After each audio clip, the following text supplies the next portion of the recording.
Everything you're about to see is an incredible project, an idea I couldn't get out of my head. Just me, a few simple tools, and a dream that wouldn't let me rest. I just wanted to carve that dream into stone. And yes, that stone nearly broke me. But I couldn't not try. I searched for this boulder for months, and when I found it, I had no idea that most of this giant was hidden underground. The excavator pulled it out like a tooth from a rock, and the longer I looked at it, the less I understood. Where do I even begin? 23,000 pounds, 10.5 tons of raw granite. I'd never seen anything like it, and I definitely never tried to work with something like this before. By the way, friends, I'm really curious. Where are you watching me from? Write in the comments what city or country you're in. It'll be awesome to know how far this project will reach. When the manipulator truck came to pick it up, the driver just chuckled. Lift it? No way. I can only transport it. And I caught myself thinking, how is this even possible? How can you make anything out of this chunk of rock? I had no equipment, no machinery, no team of people, just me, the boulder, and an open-air workshop.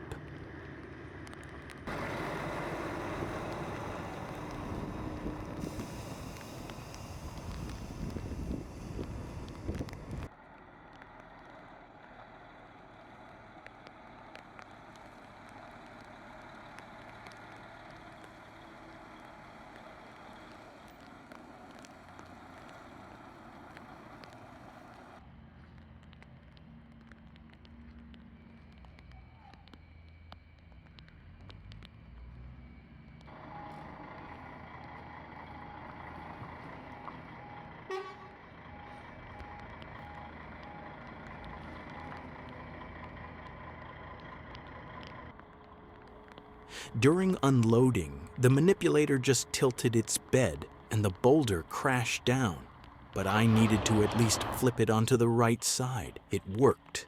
The pallet broke apart, but it cushioned the fall.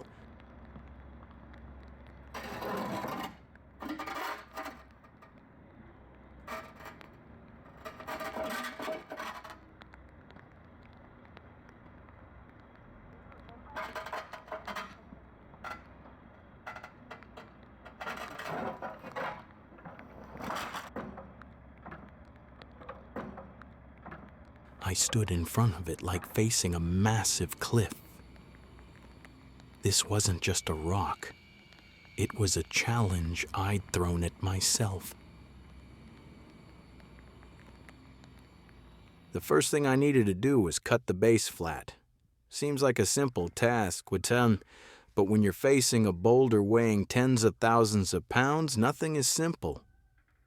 I grabbed a large ruler and started sketching, but I couldn't even imagine what it would look like. I'd never cut such a massive surface before. This was a pure experiment. I took an angle grinder, a cutting disc, and of course, safety gear, respirator, goggles, ear protection. You don't mess around with a rock like this. I set the disc and started cutting.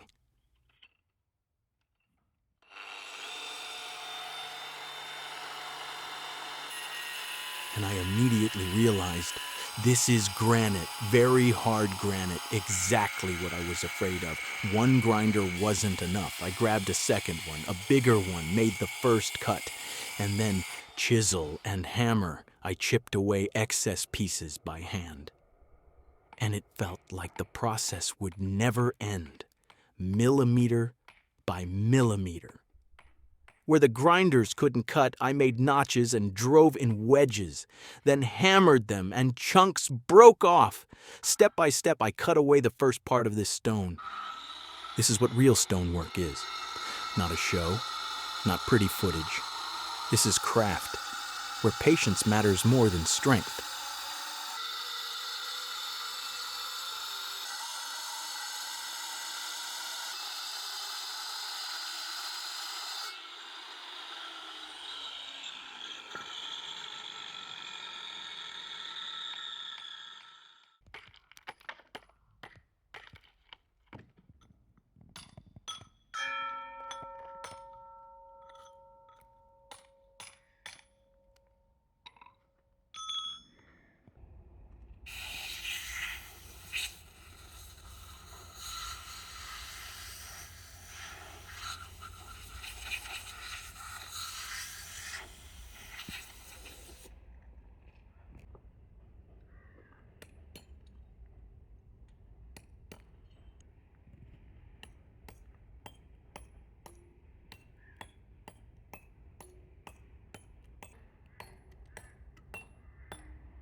Don't neglect safety precautions.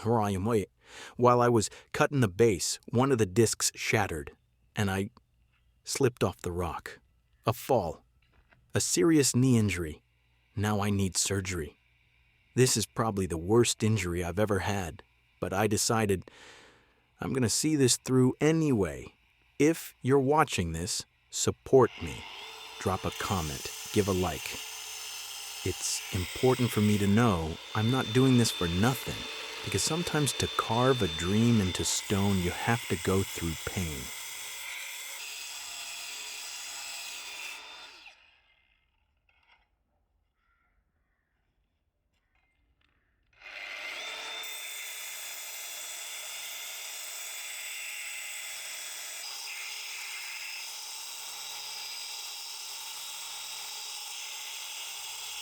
I was almost done cutting the base, and there it was, the long-awaited finish. I stood on a nearly flat surface. But then, a new challenge. I needed to flip this boulder.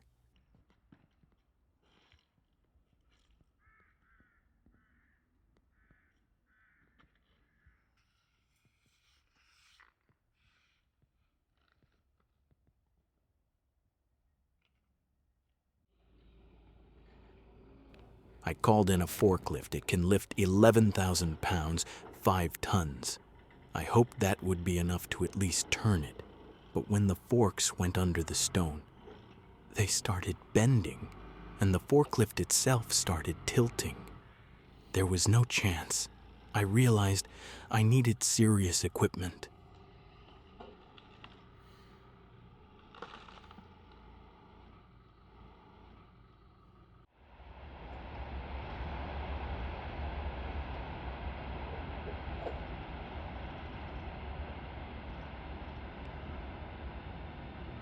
I had to find something more powerful.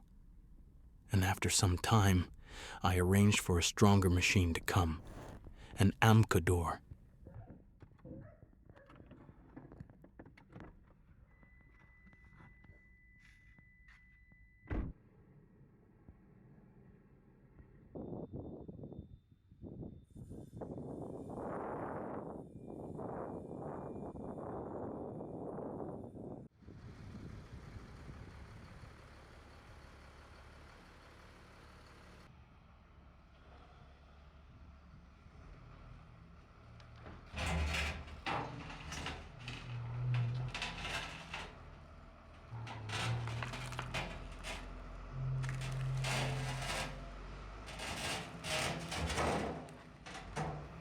When its bucket lifted the stone, I could hardly believe it was happening.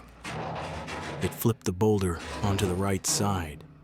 All that was left was to slide boards underneath and carefully level it. It worked, and that was a real step forward in this project.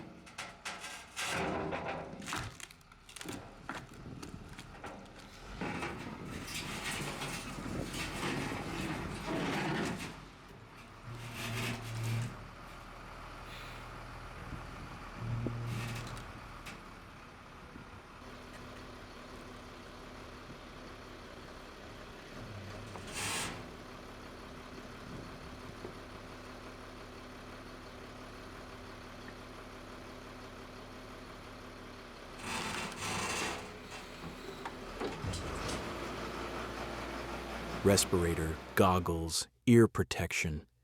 Stone dust gets into your lungs, can hit your eyes, and the noise, it just kills your hearing. You don't mess with granite. I took a small grinder with a 125mm diamond disc to carefully outline the shape of the future basin.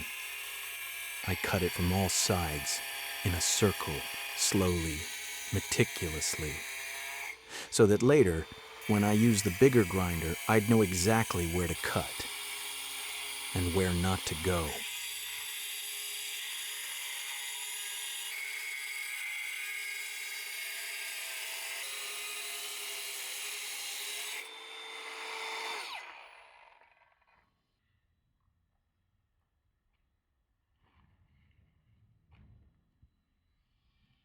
Then I took the big grinder, with a 230 millimeter disc made the first cuts.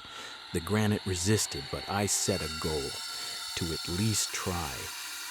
And then I started thinking, in front of me was a stone that's tens of millions of years old. Granite forms deep in the earth under immense pressure and heat. It doesn't take years or centuries. It can take millions of years to form. And here's this stone lying in the ground for millions of years. And I, a human, decided to take it and change its shape. Maybe there's something truly special about stonework in that. It's like you're having a conversation with nature, with something that existed long before us and maybe will outlast us.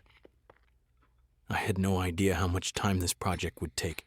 I grabbed a hammer and chisel and started chipping away at the stone piece by piece. Tiny fragments, centimeter by centimeter. 3 weeks passed, and finally I'd carved deep enough for it to be noticeable, but instead of getting easier, it only got harder. The dust hung in the pit like fog, and I realized the deeper I go, the harder it'll be to work. The dust clogged everything. Sometimes I couldn't even see what I was cutting. This wasn't just a tough process, it was a trial. And there was something intriguing about it. Maybe that's why I love working with stone, for the chance to be part of a process that began long before us, and to leave something behind that will last.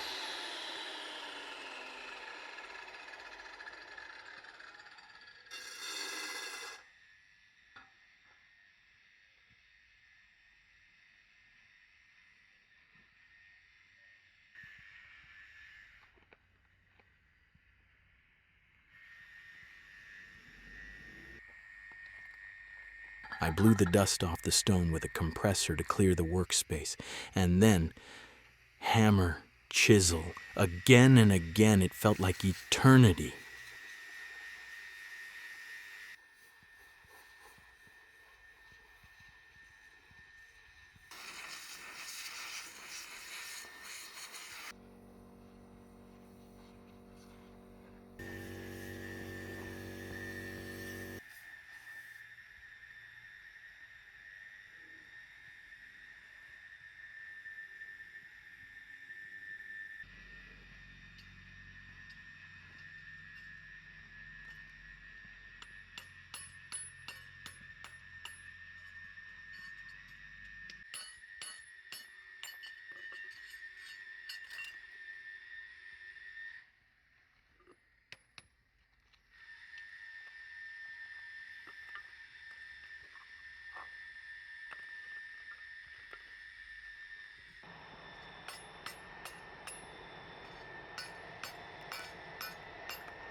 At some point, I realized this isn't just a tub anymore. It's going to be a real stone basin. If I do everything as planned, it'll be deep, almost like a natural pool. And then I decided to add a seat to make it for 3 people. I grabbed the grinder and started cutting a step. Everything around was covered in dust like fog. The smoke from cutting, stone chips, everything hung in the air.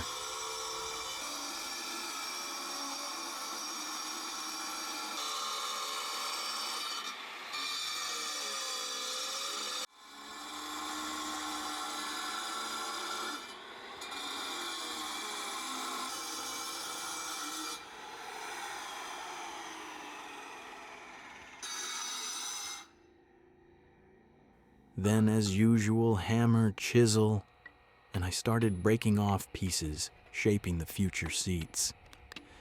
There is so much waste that I don't even know how many pounds or tons of stone I just threw away.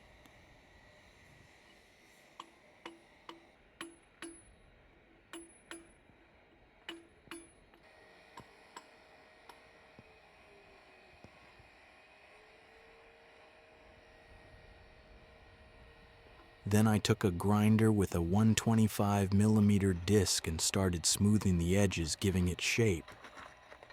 Cutting, chipping with a hammer, blowing away dust with the compressor. There was so much dust, it was everywhere, on me, on the tools, in every crack of the stone. My knee hurt. But I could only think of one thing: I have to finish this.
Then I grabbed a drill, put in a small bit to mark the spot for the drain hole, then a long bit.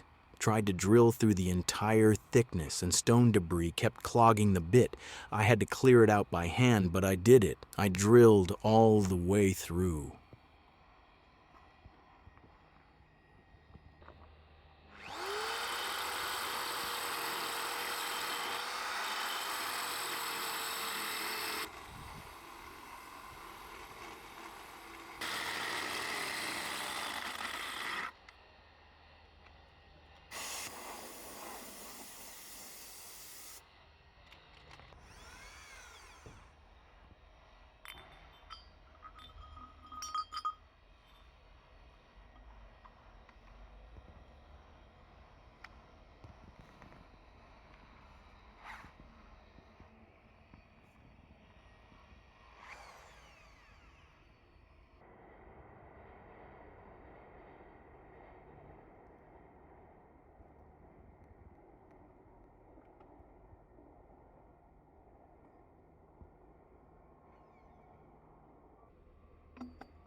The second month of work had already passed, and then the rainy season started. The stone was out in the open, so I had to build a canopy. I took some boards, made a frame, stretched a tarp, secured it, so the rain wouldn't stop me from working.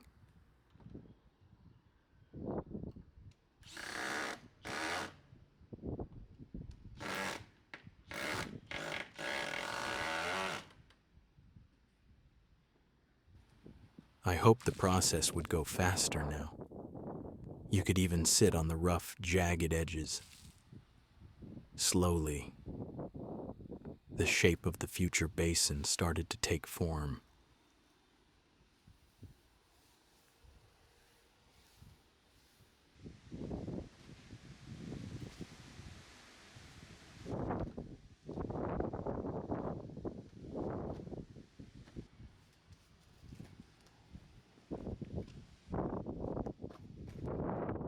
The most exciting part began when I decided to give the basin its final shape. I took a grinder with a 125 millimeter disc and started carefully smoothing the sharp edges. But even with professional tools designed for stonework, one disc only lasted about 40 minutes. And I realized I'd never dealt with the stone like this before. I smoothed every irregularity, went over every millimeter, and little by little, my basin took shape. You could already see what it would look like in the end.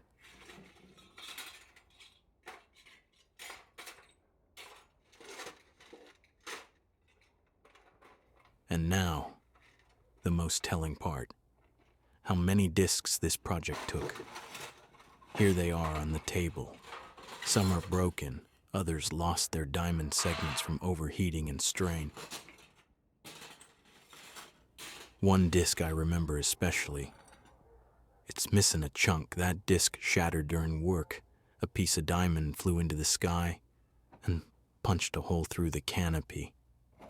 A reminder of how important safety precautions are. After that, I moved to the next stage, polishing. The first level of polishing, no rough tools, just refining the surface. This is a special kind of satisfaction. When you start polishing, the stone begins to reveal itself. Its true color comes through the pattern, the texture, the structure appears.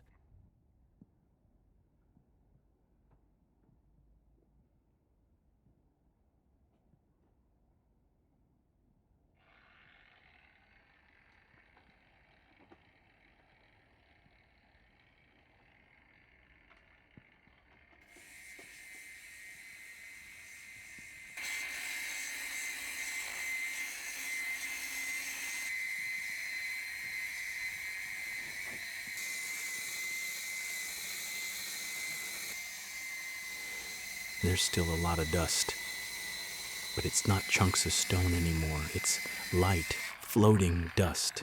Even my overalls couldn't handle this work. The pant legs tore. Polishing stone requires water. Water cools the tool. The stone becomes more workable and the process gets easier. I just poured water from a bottle onto the stone and kept polishing. And little by little, the image of the future basin became clearer.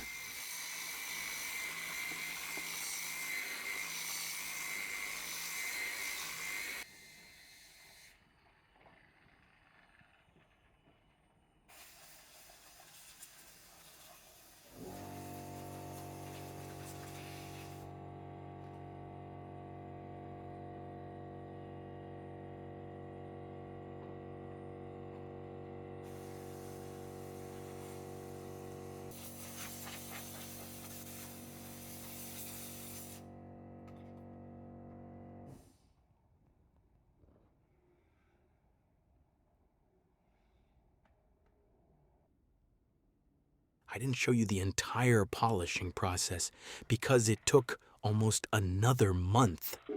In total, almost 3 months of work. Now, in my hands is the final disc, the finishing wheel that brings the stone to a shine.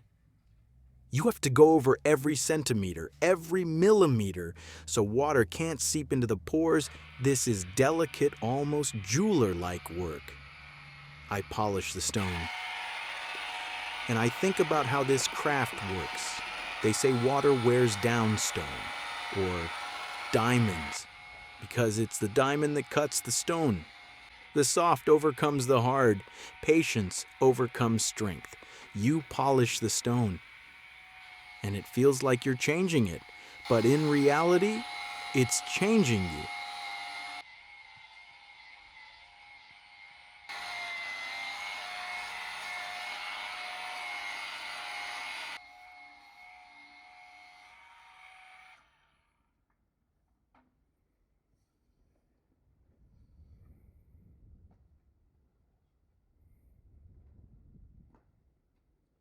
Now I'll show you. How many grades of polishing discs were needed? 8 discs, from 0 to 1500, 0, 30, 100, 200, 400, 600, 800, and 1500. How many of each went into it? I didn't even count. It was a lot.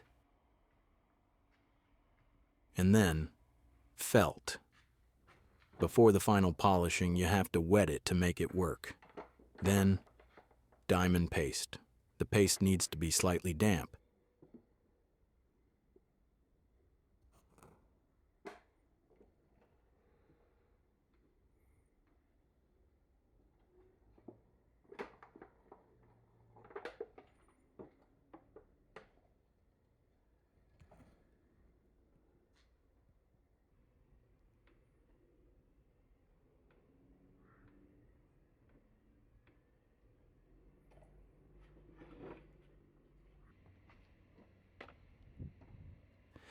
And back to the basin.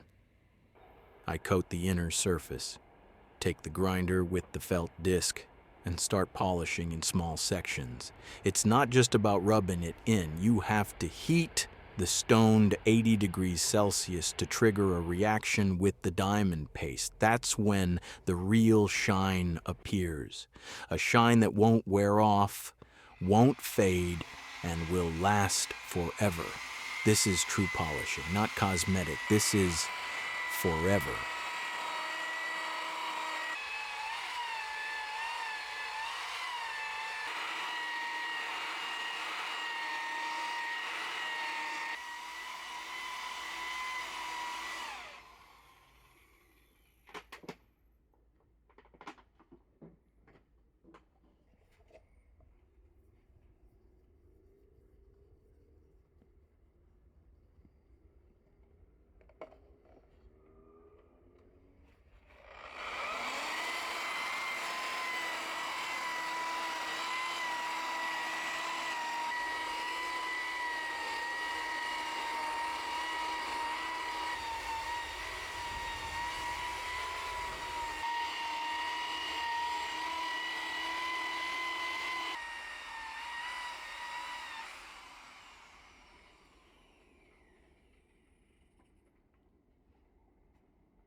And then I realized I didn't need the canopy anymore. I grab a screwdriver, undo the screws, and detach it from my mobile home, which had become my workshop.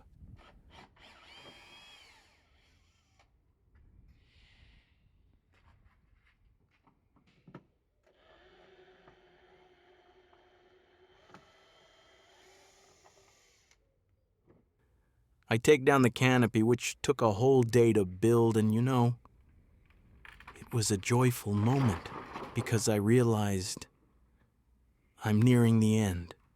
There are moments in a project that you remember for a lifetime, and one of those moments is this one.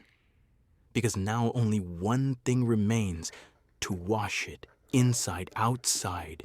Wash away all the residue, remove the dust, clean the stone. And that's pure pleasure. Under the pressure of water, the stone comes to life. Everything unnecessary washes away, and the stone's true nature remains.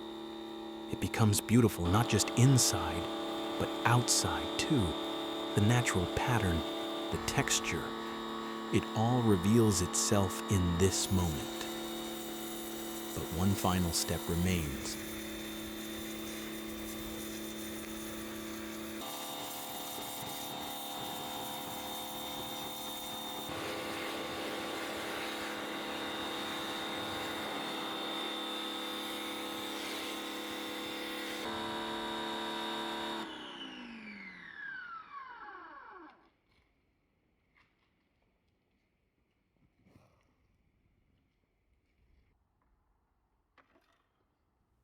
Every craftsman has a moment when the work stops being just an object and becomes a part of them. When you put your name on the stone, it's like you're not just marking the finished work, but the entire journey, all the mistakes, all the pain, all the strength, all the belief that it was possible. Every action seems simple, but it's like an artist's signature on a painting. It's a mark that I didn't just carve a basin. I carved a piece of my life.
I leave my name on the stone, and I leave a part of myself, RingStone. And there it is, my mark, my signature, my work.